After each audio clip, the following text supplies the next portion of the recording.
What's your take on this? Well, I think this is a big deal, and I think that before we look at all the competitors out here, we got to remember this is about music. It's about, we're looking at Katy Perry there. It's about Katy Perry. It's about Beyonce. It's about Drake. It's about the way that music connects with people, and Google's desire to make its Android operating system at the center of people's universe, and their keeping of customer data in the way that they've been so successful with Google Mail, to really make Google part of the experience, of the sticky experience that people have using technology. What companies are more at risk here, Spotify or Pandora? Well, I think we learn a lot about the business by looking at Spotify and Pandora, maybe Pandora more so because we know a lot about their finances, because they've had that successful IPO. And if you look at the revenue growth of this company, you can see why any company is going to want to be interested here. But, although we do see that revenues, we also see the fact that the company has lost boatloads of money. I mean, we've got this company that continues to bleed money when it comes to, operating profits, net income as well.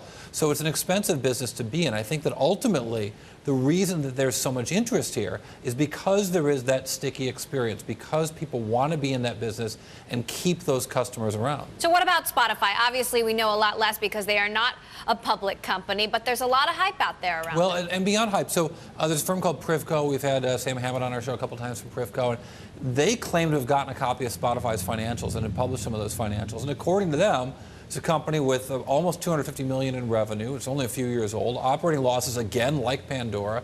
84% of their revenue coming from subscriptions, 311 employees, a lot of venture capital backing. So a lot of growth, a lot of financial losses again. What about the elephant in the room, Apple? Well, I think Apple is sort of there's two things with Apple. First of all, Apple successfully used music to get into the smartphone business. Went from the iTunes experience.